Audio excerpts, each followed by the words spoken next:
Yo and hello everybody, Mike here, baseball collector. Well, today I'm going to do, actually, this is going to be a 3-for-1, a menage a trois of baseball card videos. I'm going to show some cards that I've gotten in the mail. I'm going to do a product review, and I'm going to do a video response. And I'm going to do the video response first. It's for Brandon at Brandon's Baseball Cards. He just reached 1,000 subs, so congratulations, Brandon. I've been watching his channel for a long time. I love his take on unopened. He'll do some rant videos every once in a while about the hobby, which is just fun to listen to people rant. And but his unopened stuff is pretty impressive. His knowledge and the cool stuff that he has in his collection is always great. But what he wants everybody to do for that is a video response, which this is, and he wants to talk about a friend that we have in the hobby that we only have because of the hobby. For me, that is difficult because, quite frankly, I have literally hundreds and hundreds of people that I consider friends in the hobby, and I end up talking about them a lot. Because I enjoy talking about my friends, and I'm actually wearing things that remind me of my friends right now. You've got JT, Triple Crown 24. I'm wearing his hat. My Knights jersey that I won from George, Diamond Yard Sports Cards, that he sent me, that I absolutely love. A little Roy Hobbs action. I've got, speaking of Roy Hobbs over there, I got a whole row of artwork done by Scott at Reindeer Studios. I talk to a hobby guy, a hobby friend, literally every day, most days, multiple times a day. I'll text or talk to, I don't know, 6 to 10 people. No exaggeration. And so I'm always connecting with my friends. And it's the best part about all of this. It's the best part about being in the hobby. It's the best part about being in the community. In fact, Chris from Missouri and I were talking earlier today about, you can have different levels that you're in the community. You can be just pure watcher, a lurker, whatever you want to call it. You can be a guy that comments and gets involved that way, but you don't make your own content. You can be a content creator. You can be a prolific content creator, whatever. There are just different levels that you can immerse yourself in, all of which have their own level of fulfillment that brings. And each one of us has to decide how involved we want to get. But no one's ever said, I got involved and I wish I didn't, or I made connections and I wish I didn't. I wish I hadn't. It was a terrible experience. That's not how it goes by and large. But the friend that I want to talk about is somebody that you guys all know, if you know me at all. And so my first friend in the hobby was Ray from Philly. The guy I talk to the most now and is like a brother to me is Garrett. But the guy that I want to talk about here is Andy. And I have tons of close friends, so this isn't like I could do this for an hour straight, literally. But I want to talk about Andy for a minute because She Blinded Me with the Refractors is his channel name, best channel name on YouTube. Andy is one of those guys that if you don't like Andy, that's a you problem because he's so easy to like. He's so easy to get along with. When Andy and I first met, I didn't know who he was. We met at the National. I think it was 2018. Andy will correct me down below if I'm wrong, but I think it was 2018 in Cleveland. And we first met, and I didn't know who he was. I think he barely knew who I was, but we kind of met and then started talking somehow. Again, I wish I could go back and really recreate in my mind how all the threads got connected, but over time we just talked more. I don't know, but it worked. At the 2019 National, we roomed together for the first time. That was the first time we had, I think, stayed together at a show, and I've roomed with him every year ever since, and we'll probably rooming with him in Cleveland, and then we're going to Strongsville together, and we could do Dallas together, and we We went to LA together, to Burbank, to hang out with Josh, another friend of ours, so Andy's like my brother as well. And he's like that little brother that you just always want to be around. And I never get tired of being around Andy. I never get tired of talking to Andy. He's so easy to hang out with. And we talk about everything, not just cards.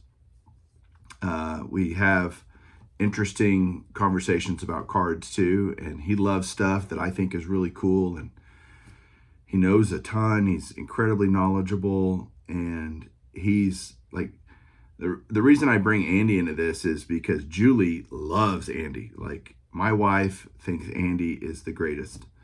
And if ever Andy was talking about coming down, Julie's all for it. Like, yeah, he should come down and hang out.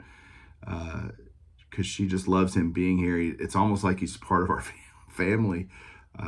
He's been to family events and birthday parties and all kinds of stuff. And he just fits in. And so very, very special person to me is Andy. And again, lots of people are special to me, but I just wanted to talk about Andy because I had an opportunity to do it for Brandon's contest. So again, Brandon, congrats. It's gonna be a long video if I don't hurry up. All right, product review. Here we go. Steve Souza, who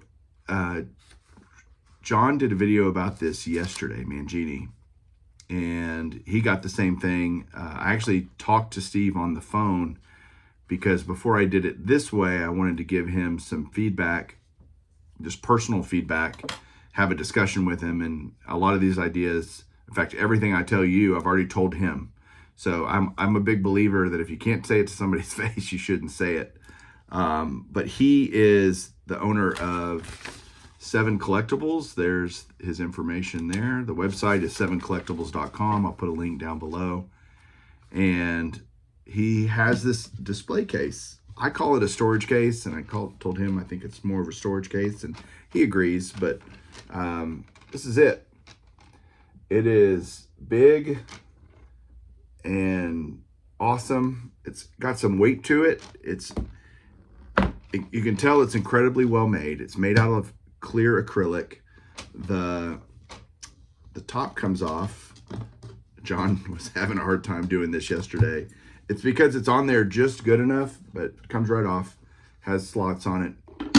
Fits right back on. Holds 40. He's got 2 sizes, a 40 and a 20. So holds all the different slabs, PSA, SGC, CSG, you name it. It'll hold all of them.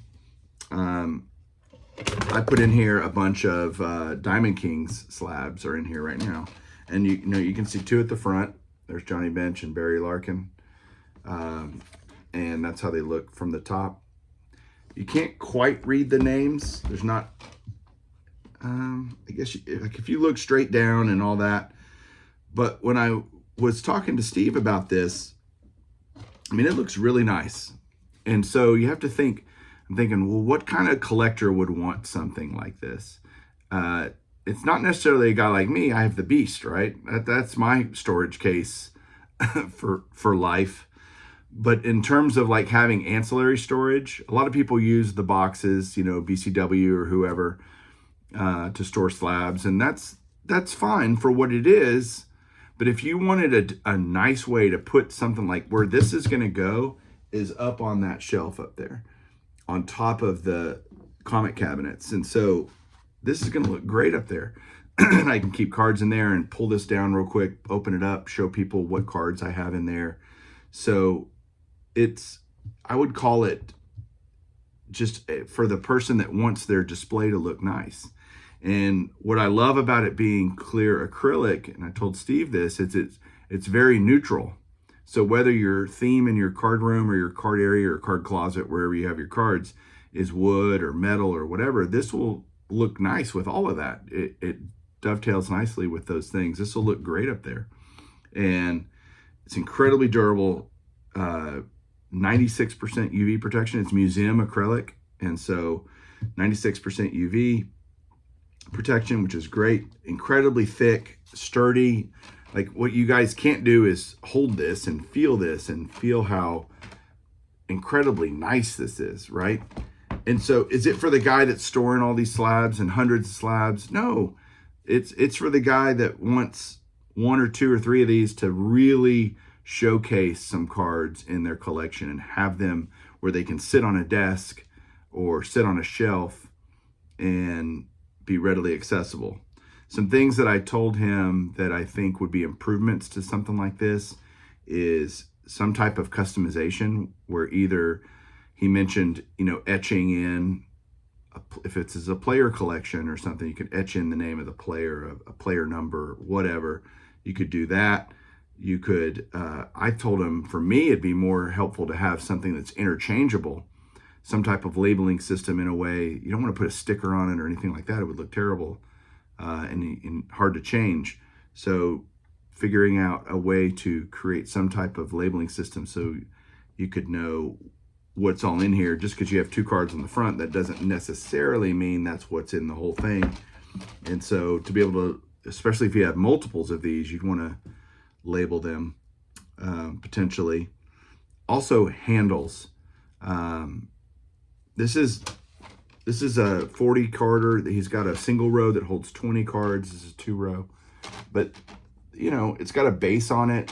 It's not heavy or hard to carry, but you'd probably want some handles somehow, some way, maybe some indentions on the side that you could grab and carry, but something like, it's not, this isn't something you're going to carry around. It's not something it's going to be a display piece, a showcase piece in your collection where you're going to put your really great stuff that you want to be able to get access to quickly and have there. So again, it would work with, you're always going to have the cardboard boxes, right? Those are just a mainstay in every collector's arsenal of storage, but these are an ancillary piece, an upgrade, a super nice thing.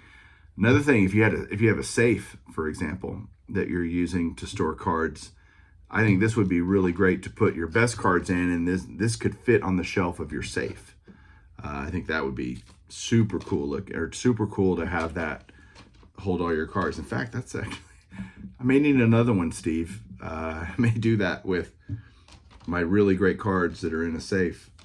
Put them in one of these. That'd be great, because right now they're just in a box, literally just in one of those single row BCW boxes. How boring is that?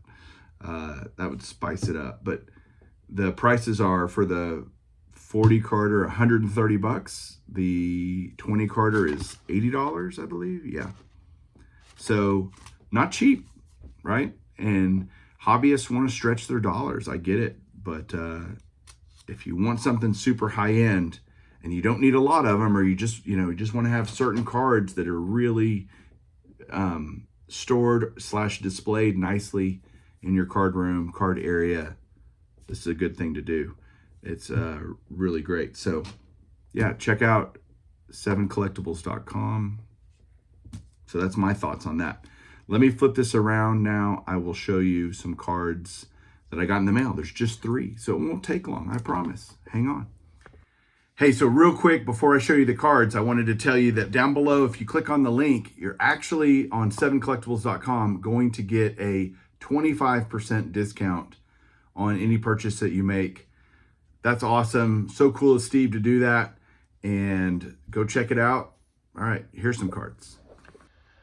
All right, I've only got 3 cards to show. They're kind of fun. I like looking at cards. Here's a 81 Donruss Tom Seaver, PSA 9.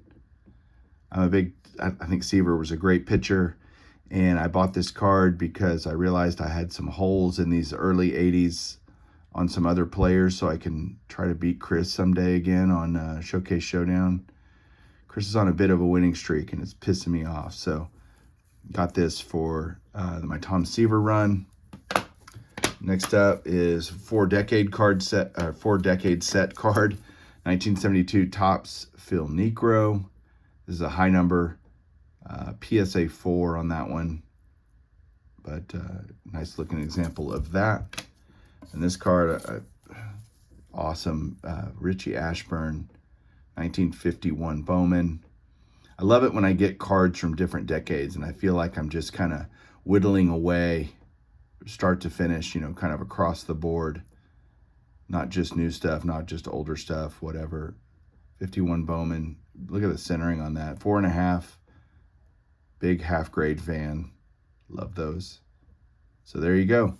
That is it for the cards that I got in the mail. And yeah, let me know what you guys think. Give me some feedback on the case. Let me know. Steve wants to know, so share your honest opinion. Seriously. We'll talk to you guys soon. Keep collecting.